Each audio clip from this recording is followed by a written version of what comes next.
Corona Alert with Carrie Harrison, providing facts, not fear. Carrie Harrison with you, and I want to welcome you to this special broadcast. As you know, we cherry pick, we cultivate from the finest cherries of possibility some of the great minds who are willing during these difficult times to help us all out. One of them is a great, well-known guy here in Los Angeles called Joe Lessard. He's a special kind of CPA because, well, he's got a sense of humor. He knows all about the IRS, and he has really a full understanding of how finance works, your finance, especially during these times. And many of us are sitting around saying, well, where's my loan? Gee, my unemployment money hasn't come in yet. Or I got my letter from the President of the United States, e pluribus unum, congratulating me on my $1,200 to last me 3 months. How should I use that money? Well, who better than Joe Lessard? And Joe, I want to welcome you and thank you so much for joining us today. Thank you for having me. I really appreciate it. So here we are in this unfortunate, bizarre situation where, it's difficult for everybody to figure out how to manage and navigate the future. I guess the first thing I would ask you is, you're talking to people around America in different situations and circumstances. Is everybody having a tough time? I think the people that you would expect to have a tough time are having a tough time. There's some people that got, if you were lucky enough that your job had already had built in a lot of work from home option, but that tends to be upper income professionals. Almost every small business person that I talk to that has to go out to clients or has to have any sort of shop open is doing terribly. There's definitely a wealth gap that's tied into the impact of the virus in a whole bunch of ways. I'll give you an example of the difference in the problems. I hear a lot of people who are legitimately saying, my $1,200 check is not going to cover 2 months of rent. And it's LA, so, that seems right. I empathize with that problem a lot. The problem I don't empathize with is the person who goes, 1/3 of my tenants say they're not going to be able to pay the rent, and I am not allowed to evict them. So there's definitely a difference in the way that it's impacting the economics of these people. But what we're talking about is the difference between someone having a bigger Merrill Lynch account at the end of this year versus somebody who's like you said, I got $1,200 and I got to figure out how to stretch it for 2 or 3 months. It's a very different problem. Joe, it's interesting you say that because you pointed out to me that when we get our PPP or PP with an extra P or triple P, these wonderful loans that may be forgiven up to like $100,000 as long as 70% of it goes to pay for your employees. The CARES Act, I think virtually everybody tried to find a way to get in on it. But in there's some language saying, if you don't really need it, maybe you don't want to do it. But everybody is taking their volume of Ayn Rand and putting it in the back of the bookshelf, pretending they never worshiped that book, and they're all trying to feed at the government trough. Socialism is terrific. What's not to love? Oh, it's absolutely the case. And it's interesting to see the change. It's really, most of the people that I talk to, what they did is they basically succumbed to the pressure that around them, you've got your business and you think you could probably make it. Maybe you're impacted by COVID, but not a lot. So, your revenue goes down. And this year, instead of finishing the year, making $200,000, your business is only going to profit $100,000, which is bad. That could matter a lot, in your return on investment, but you're still coming out ahead. You're covering expenses and everything, and you're still coming out with more money in the bank when you're done. So I think, I'm sorry, I kind of lost the track. My train of thought has derailed for a long time now. I haven't had a haircut in 2 months, and I think the weight is starting to affect the way I think. I mean, I'm worshiping this document signed by the... How long? It's been a while. See, like I said, a sense of humor. That's what you want. That means somebody's actually self-aware and paying attention to everything going on around you and can give you good advice.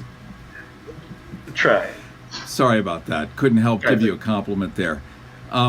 We were talking a bit about people, basically stealing the public money. Now, it is available. They're recommending that you behave.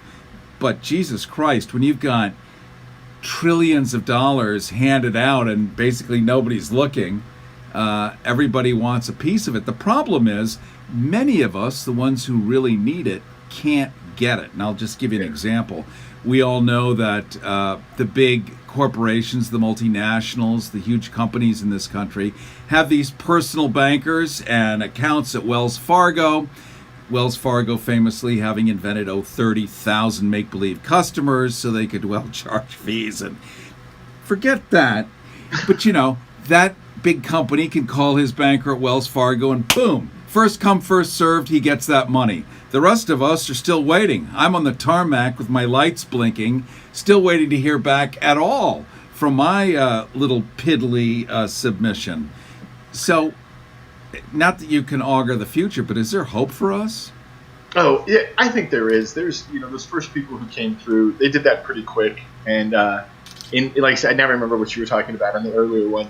A lot of them ignored the requirement that they were going to have to be able to show that they needed the money, that they got hurt by it, and that they couldn't get the money somewhere else. And I think that was one of the breakdowns in the program, is that really the idea was to get funds out to people that really didn't have. I mean, like we probably can't walk down to Chase Bank tomorrow and say, I'm pretty sure that this year my income is going to be $40,000 less than it was last year.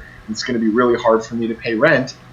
Will you just float me a loan? I don't have a job, and I'm just kind of hoping, and I think I can get a job on the other side.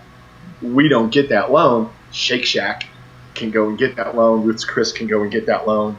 Disney can go and get that loan. So it got a little distorted, and I think, from my perspective, it's like lawyers. There are people in my industry that your job is to be able to put in front of management the process that it takes for them to get that loan, right? Like you're a mercenary. That's your job, is to legally put together what you're supposed to do, like being a defense attorney. And we did that quite well. The accountants that applied for those loans from those people. What I think is going to happen is they're going to really focus a lot more in this next outflow on getting it to people more like money in hand, like the $1,200 checks. That's why I think next time, that's why they're issuing the debit cards, because if they can get everybody a debit card, and if there's a secondary or a tertiary dispersal, then everyone's already got a card in hand. So after this next chunk, which would be another 1,200, that comes out on debit cards, we wouldn't be surprised to see the government then go, okay, we're not giving out 1,200 every 4 weeks. We're going to give out 600 every 2 weeks on those debit cards if they need it. If a person hasn't spent it, maybe we won't send that money, like up to a certain limit, so that they can just kind of cut the outflow. But it does really, really look like there's going to be another 1, maybe 2 outflows for regular people, though we did get kind of kicked in the ass on the heroes, because there was a couple of things about almost like a guaranteed income until the economy is back into certain trigger points. It reaches certain milestones that are probably 18 months out, and that didn't pass. It got pushed pretty hard by the left, and it just didn't get enough momentum. But it's interesting I think it's one of the first times it's ever been on the table. There's a lot of stuff now that's coming up on the table. This next election is going to be really crazy. Like, people are thinking more about single-payer healthcare. Anyway, I digress. Sorry. Not at all. I believe that is the plot of the play. There is single payer. We're literally going through pandemic whoopee, and Europe, which is about the size of the United States, and we have 100,000 deaths. We are 4.5% of the global population. We have over 30% of the deaths and infections. Europe about the same size. Nope, not at all. They have universal health care. In other words, medicine for all. And right now, we've got known right now at least 40 people without health insurance. People are getting laid off left and right. We probably have around 60 million unemployed. Their health care that came with their jobs goes away, because who can afford Cobra at $1,500 a month realistically? So that's going to go away. And if in September, and I apologize for dark clouds ahead, but they are preparing for a second wave in September. So that means more people get laid off, fewer people have health care. And I mean, it's completely nuts. So here's since we're taking your live comments here now, we've got one, I love this, from Twitch. There's a rarity. This lady wants to know, so how do we all, let me extrapolate this. What would it take for us to get enough money, like FDR did during the New Deal, where we could actually put the money back into the economy and keep everyone going? It seems like this one-time payment, she's referencing my letter from the President of the United States, for $1,200 to last me 3 months, 90 days, $1,200 for 90 days. In Los Angeles. She wants to know, in Los Angeles. Hold on, the Kardashians drove by, whoosh, money's gone. She wants to know, is there a better way to keep it going? There's a couple of things that we're looking at that we're trying to blend into existing stuff. So what we're thinking is part of the outflow for infrastructure that's been kind of sitting on the table for a long time, that both sides have kicked around. A big infrastructure push has been a bipartisan talking point for the last 2 or 3 elections.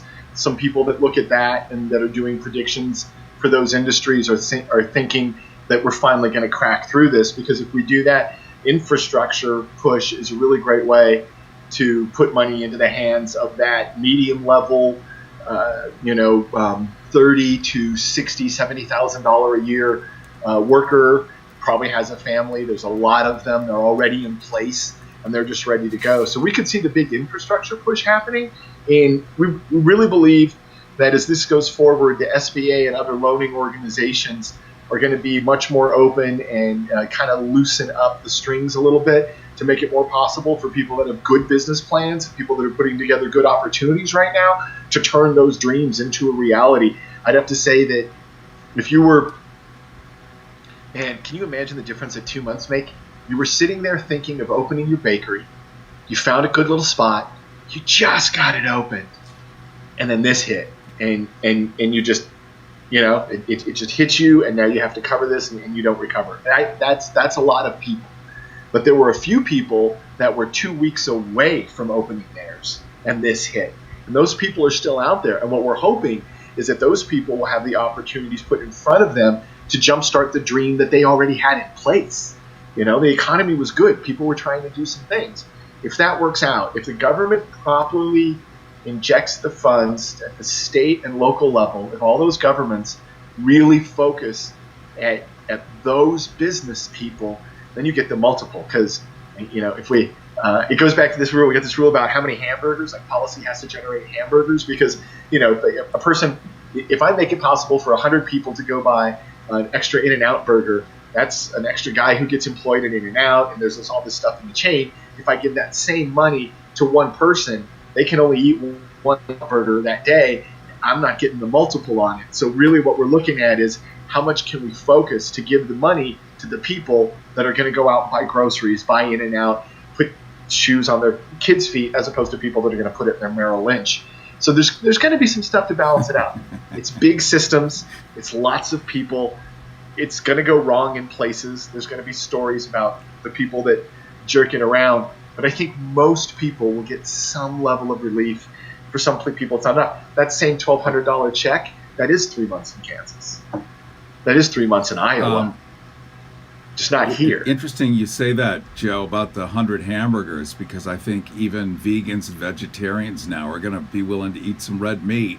A lot of people just simply don't have food. And in LA, that is one hell of a statement, admittedly. Yeah. Before we go to the next online one, we've got a couple of tweets. We've got a few on Facebook Live. Let's talk for just a second about Henry Ford. Now, Henry Ford, apart from being a rabid anti-Semite who in Detroit created a newspaper in the 1920s called the Dearborn Independent, which made Hitler blush. By the way, Hitler wrote an entire encomium, a passage of love to Henry Ford in Mein Kampf. They were bosom buddies that way. Henry Ford gave Hitler $39,000 a year for his birthday present. You know, that's okay. Good old Hank Ford. But what he did give us in the 1920s was the conveyor belt. And he understood a certain particular genius. He's creating these Model Ts, which essentially are going to be for people with the money to buy this thing called a horseless carriage, a car. Takes gasoline and probably insurance and whatever. So it's a rich man's toy.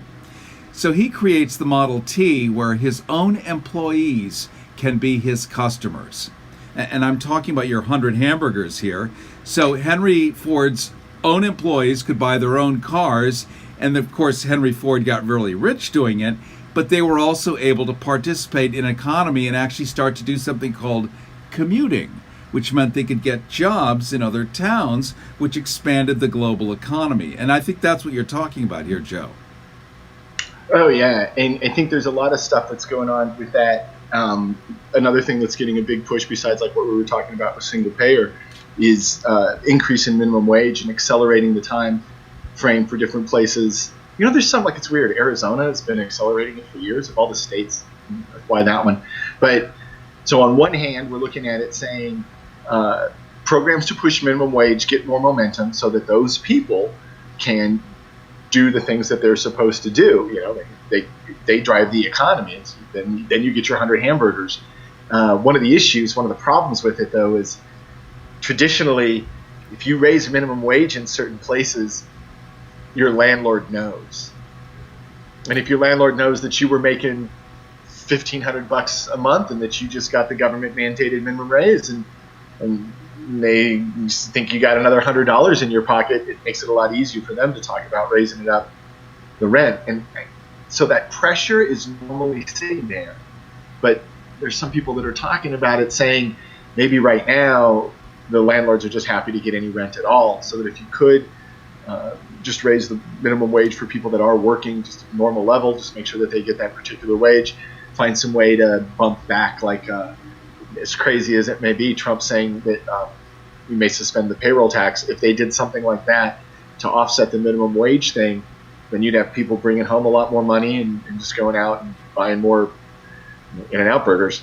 Though down that other side, that concern about the rent is definitely out there. As you said, you tell, if you get into this weird thing, it almost gets like those coal towns where you work there and they rent you your house. So if they pay you more, then just the house gets more expensive.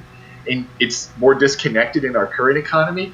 But I would be willing to bet you that if you're a renter, that person who owns a house, there's 6 degrees of separation from the person who's paying you your wage. And basically, that's where that you're holding it for a few seconds and giving most of it to your landlord. I love you say that, Joe Lessard, because the company store where you're stuck in that town, you rent your house from the boss, and then since you have to buy groceries and there's no grocery store, they own the grocery store. Mm-hmm. And since you don't make enough money to actually buy food at the grocery store, they let you run a tab and you pay interest on the food that you just bought based on your salary and running. So basically they own you from soup to nuts. Yeah, and that tab Mr. is now called Zuckerberg, Visa. the owner. of Facebook is doing the same thing in San Francisco. He has bought up acres and acres of apartment buildings and is renting them to his Facebook employees. So he pays them, and he gets the salary he pays them back. Mm-hmm. Think about it. Mm-hmm. Free labor. Yeah. Yeah, it's you said it disconnects a couple of places, right? It's not as obvious as the company store and the coal town, but as that wealth accumulates, we know most of that rental property isn't owned by someone like you or me, right? It's not like I'm a guy who used to have this house and I moved out of it to move into some other house and I'm just renting my old place. Most rental property is accumulated. You're a person who's got enough, like, oh my gosh, I have $200,000 in the bank that's not doing anything. I'm going to go buy a rental property.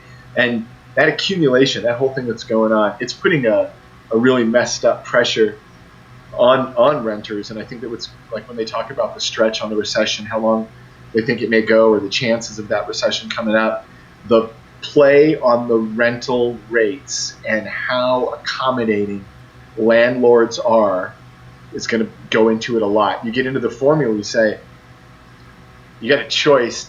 You let them pay 2/3 rent for 6 months, but you still have them, or you cut them loose and you see if anybody's going to even rent your place at all.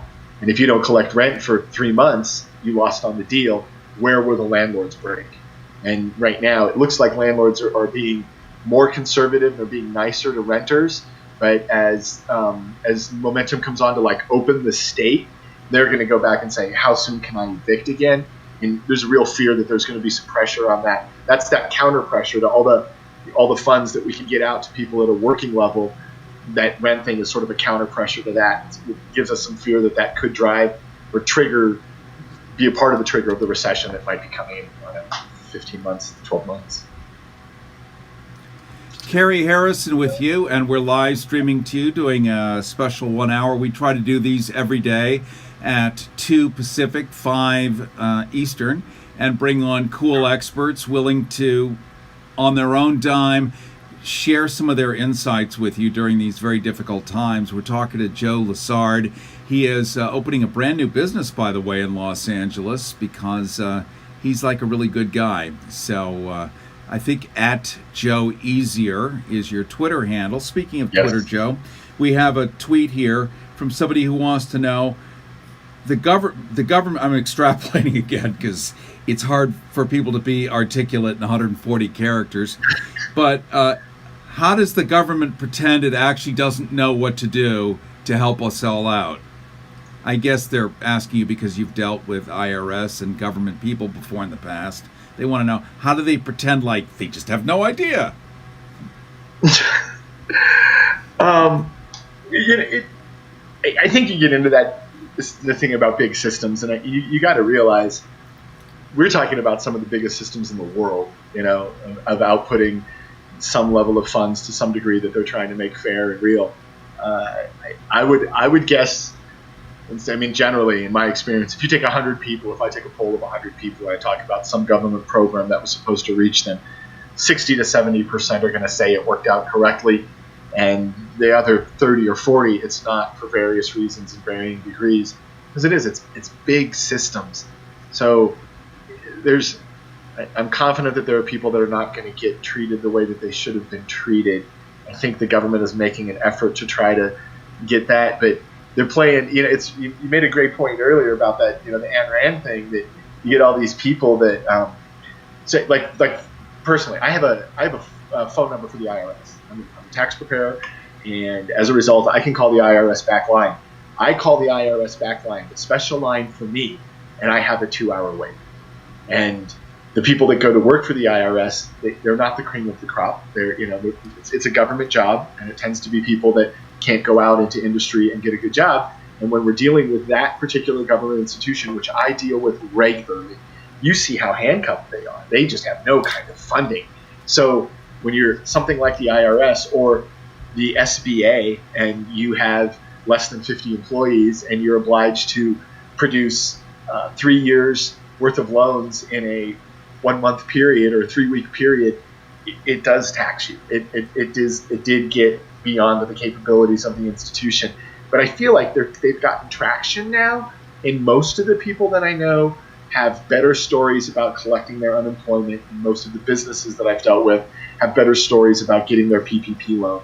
So I'd have to say it's been more successful than not, but you and many can speak to it was a hassle, man. They really gummed up the works, and one of the things that's delaying the potential next flow is them going, we have to find a better way to do this because this last way was terrible.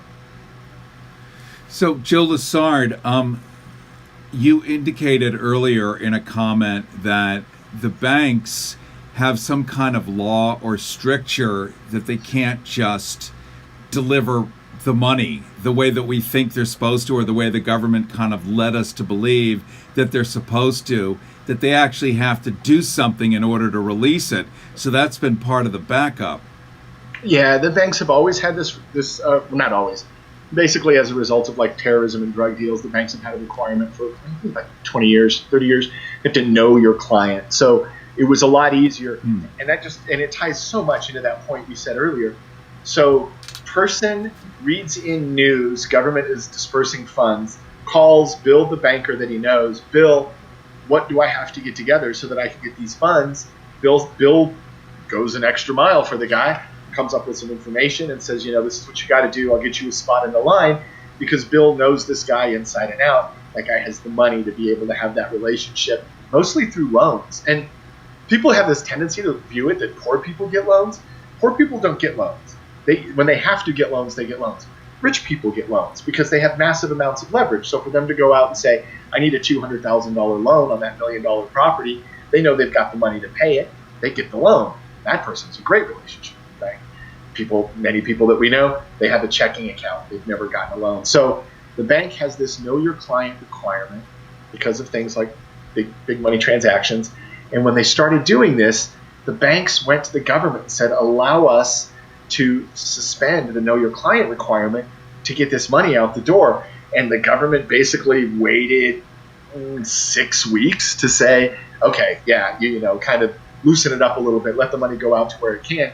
And in that 6 weeks, businesses closed. They flat businesses that legitimately had a reason. They could have gotten that money. They could have floated through what was going on and still done business on those. Landscapers. A lot of landscapers could operate at a lower level, and with that money, they were able to keep their crew, keep them for the 2 months, and then as this sort of lightens up and people are calling more landscapers, they're able to go back to their normal level. That's exactly who they were trying to hit. And that landscaper, if he's not in debt to a bank, he didn't get in front of the line for the loan. And it was a big mistake, and they know it. They talked about it and said, if we do it again, there's some things there that we have to do to change that. On the flip side, also what you referenced earlier, jerks like Wells Fargo and stuff forced relationships. That they've gone to these people and said, okay, fine, if you want to get the loan, you have to get a credit card through us or something. And that's, I don't know if the word is criminal, but I think it's immoral. I think that it was immoral that they made checking account level electrician, home cleaning service person basically kneel down and kiss the ring of Wells Fargo to get enough money to be able to pay 6 minimum wage workers for 2 months. It's kind of ridiculous that they really took it that far. To your point, Joe Lessard, and I was in Australia, which is not something I may get to do again for many years, admittedly. But in the outback, the Aboriginals, that's what they call themselves. So I'm not being politically incorrect. Right? You got to say that all the time. What I really mean, right. It's not that I don't, here in America, as an American, I really do love. So now that we've disclaimed everything. Some of my best friends. In the outback, I was talking to a chief of the Aboriginal tribes, and there's probably several dozen chiefs. There are, by the way, only 16,000 Aboriginals left, because in the 1980s, it became legal in Australia for the white Australians to hunt Aboriginals because they were considered animals under the law, like livestock. Crazy stuff that we're not taught in our history books. But aside from that, it kind of speaks to what you're talking about, poor people not being able to get loans. So I'm out there, they have dirt roads, water has to be brought in and put in tanks. They have no running water. They have no flowing electricity, generally speaking, except for one town called Uluru, which is a resort town where the gringos, or whatever we're called, come in from all over the world, and their population 600. 300 are employees. There's electricity and water. Otherwise, forget it. Point is, I asked the chief, well, how come you don't have an airport? How come you don't have grocery stores and all the rest of it? He said, because you have to get loans to be able to put in the infrastructure. You have to get loans to be able to build a store, to do anything. You can't just magically have a store, magically have light bulbs and stock in the shelves and soup cans. You've got to get a loan to be able to build all this stuff to invest in it. I said, why don't you get the loans? He said, because we don't own anything. We don't have anything. We don't even have water. They won't give us loans. They won't give us the basic infrastructure so that we don't empower ourselves to the point where then we have a voice in the government. So they make sure that we can't do it.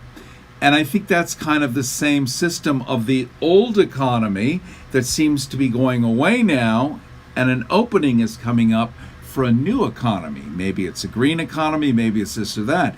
But if we, the people, get together and say, enough of this, it's time for us to share the toys and do something cool here.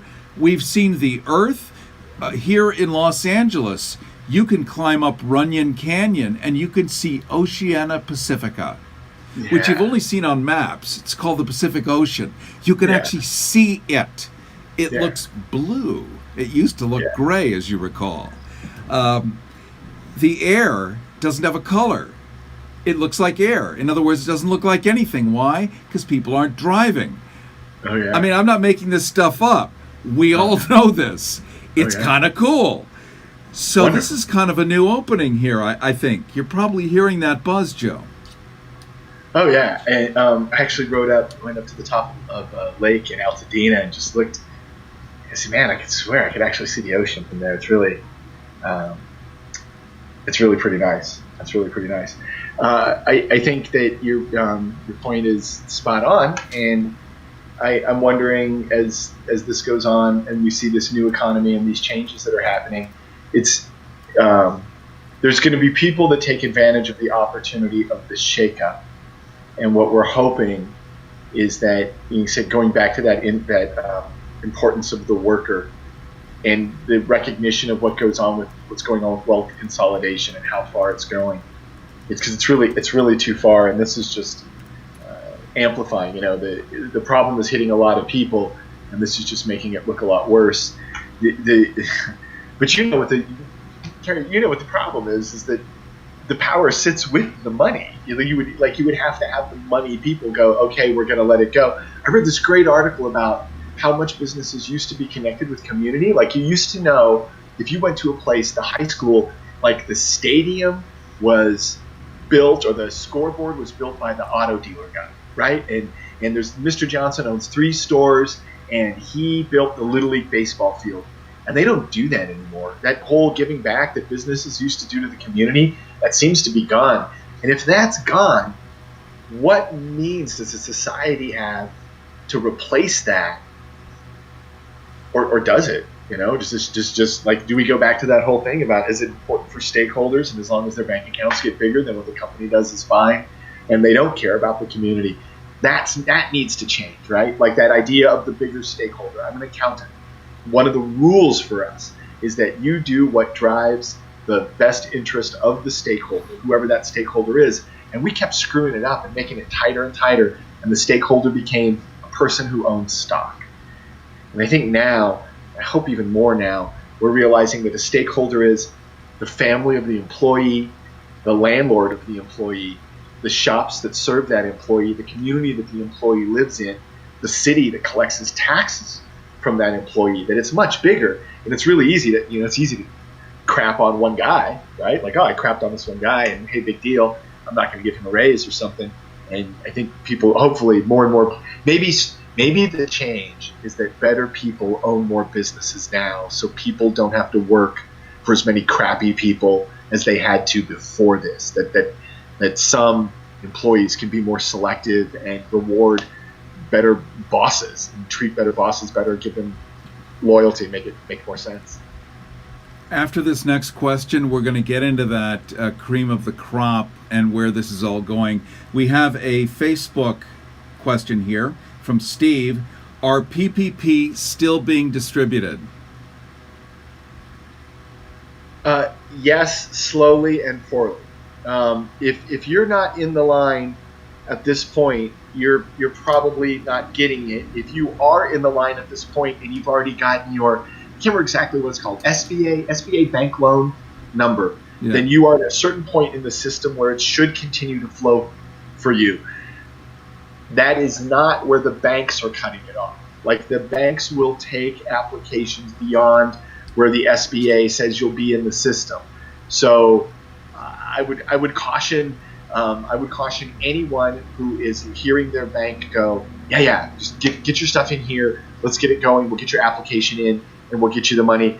At this point, I would say that seems unlikely. The more recently you filed your application, the less likely it'll be. There's some stuff in Heroes and some other things. They're trying to work out another disbursement, but it's getting gummed up. A lot of money's gone out, and now the Senate is converting to fiscal conservatism. Interesting how this all works, because it is a tennis game. The problem is half of us aren't handed rackets, so it's a racket. Our own president tells us we're at war, but you know what? I haven't been trained for this war. I haven't been given weapons for this war. I haven't even been given a bloody mask. Not even a pair of latex gloves. Nothing. I have to fashion a mask out of, a pair of underpants or wear a sanitary pad on my face. Which, there is a fetish community here in Los Angeles for whom that might be a normal daily occurrence, but this is not my natural way. So it's very complicated. Let's jump to the next thing here. This one comes from a YouTube chat. Wants to know, it looks like everybody is now going to be working from home. It doesn't look like corporations are going to be, wanting to bring everyone back to the office. So does this look like the new world to you? Yeah, a lot more. And it's crazy how it's tying into things, because, like, if you look at it, imagine you're doing long-term mass transit planning for Los Angeles, and you're picking the next extensions for the Gold Line. But what the environment you're looking at going forward is that your riders for that the Gold Line, are only going to be people who can't afford to work from home. That you're not getting any professionals or anybody like that on there, because more and more people are working from home. So how many cars do you put in? How often do you run it? Does it run on the weekends as much? So there's definitely a long-term ripple on the work from home. For one, it's making it a lot easier for companies to accept it. But I think workers are misunderstanding it, that they're seeing it as a very cherry thing. And in a lot of ways, it's not. Especially, like, the super easy example is the person who goes, okay, if I work from home, then I can accommodate my dog or my kid easier than I have to do right now. And it can be pretty difficult. And there is some concern now that more management, once they see that they're getting comparable productivity from the people that work from home, that they will push it, but they won't. And that will alleviate the costs on management, but they're not going to pass those costs on. They're not going to look at people and say, if you work in the office, we pay your insurance, but you pay for your kids. If you work from home, we pay for everybody, because we save $1,000 a month, and your insurance, that other part, is $275. You would think management would see it like that and would be able to pass some of that savings on to the employee as a sign of just what's going on. But what we're seeing from surveys and just general conversation is most management is not going to do something like that. But they look at it saying, this is our ability to cut infrastructure. We got to help somebody be able to work from home. but we get enough productivity out of them. It's a bit of a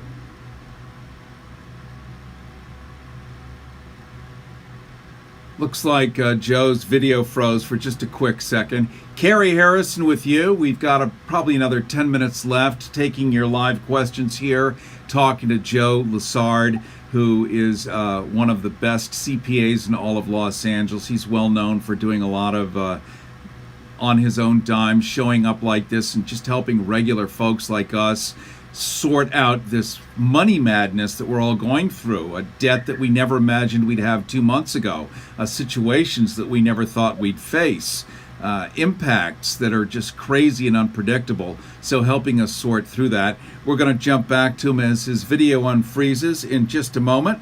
So hang on just a sec. We'll be back in a flash.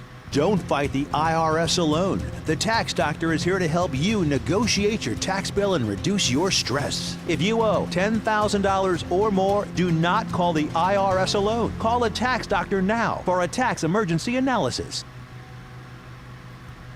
Carrie Harrison with you. We're talking to Joe Lessard. Joe's back. His video is unfrozen. That's the beauty of everybody's internet service right now. And I am here to tell you firsthand that Spectrum, did I mention Spectrum?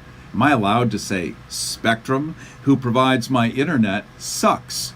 I had to upgrade all the way to their gigabyte service, which is supposed to be a whole gig up and a whole gig down. And I'm getting 0.5 up. Today I'm getting about 3 up. My down is fine. It's probably in the 500s. I don't really care. It's the up that matters. Getting it up is what matters in life. And so the upstream is what I'm paying for.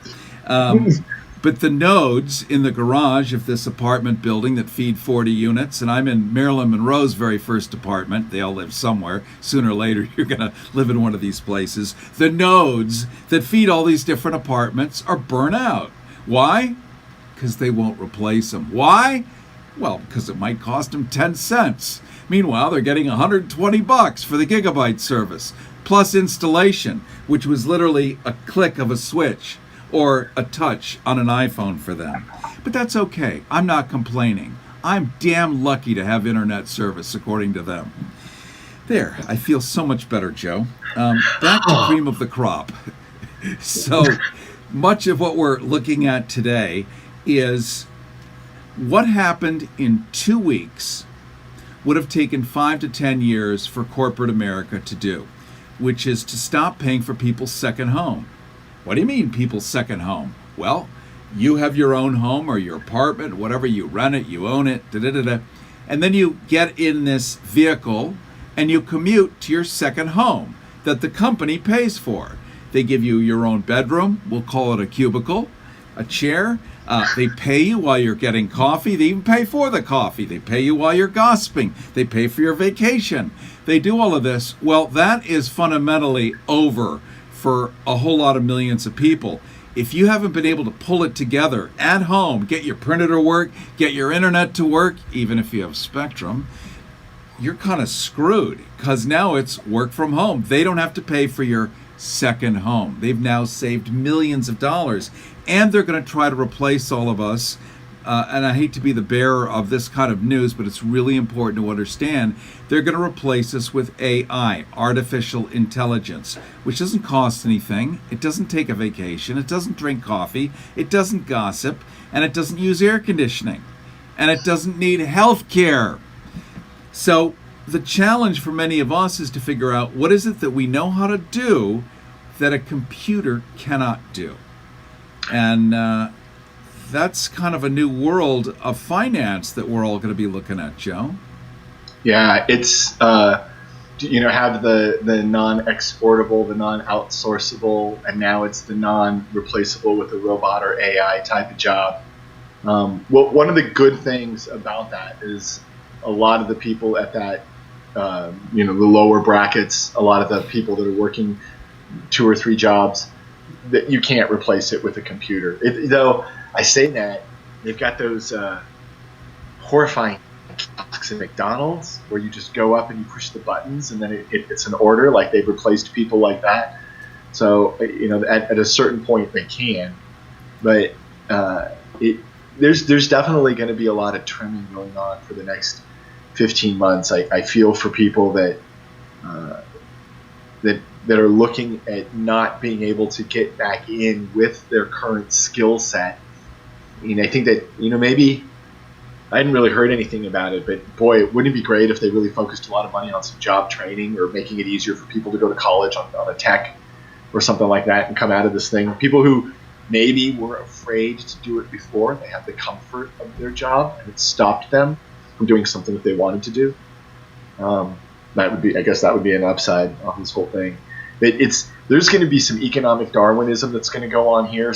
Some of the ugly red sharp teeth of capitalism just chewing through people because of their skill set, and a lot of them, you can't, you don't learn to be a typist if your family is not in that kind of field. Maybe a person, they can't afford to go to college and just the opportunities haven't been sitting in front of them. And I think it's unfair for the punishment that maybe they're going to take just because of the way this thing is going to affect line people, and as you said, this is going to be an opportunity for the businesses to be ruthless. There's going to be, one of the things that they're talking about is that you've got a mom and pop store, a mom and pop pizza place in a good location in a strip mall that Subway wants. Subway wants your location because it's better than theirs. When you're hurting and they're hurting, they're Subway. So 2 people or 4 people get hired because of the Subway, but you shut down mom and pop pizza place because you offer better money for their spot, or you offer a better lease to the landlord, or they're not making rent, and you come in and say you'll pay the rent. A lot of that stuff is going to go on. It's there's going to be horror stories, man. In 5 years, there's going to be amazingly good journalism about impacts that we're not even thinking about right now. But all those stories are going to be about people, like you and me and our friends and the people that we know. They're not going to be about the Kardashians and all the suffering that they went through while this was going on, or anybody like that. It's if the programs work, if the state programs work, if the local programs work, people hurt. They don't hurt terribly. The programs are going to work to some degree. There are people that are going to hurt, and they're going to hurt terribly. I just wish it could be another way. Well, I think you and I need to have more compassion for the Kardashians. They have not been able to go out on the Sunset Strip and bare their fannies and their punanies and reveal their girthy proboscises and take pictures of their flailing genitalia. TMZ doesn't have the same range of motion, so they can't crawl up your dress or go in your suitcase at the airport. This is a hardship for a lot of people.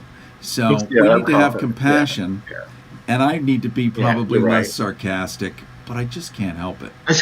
I want to thank you, Joe Lessard, for coming on today. Give us how do we follow you? I mean, you're such a cool progressive thinker, such a good human being in a time when we all need one. How do we get a hold of you here?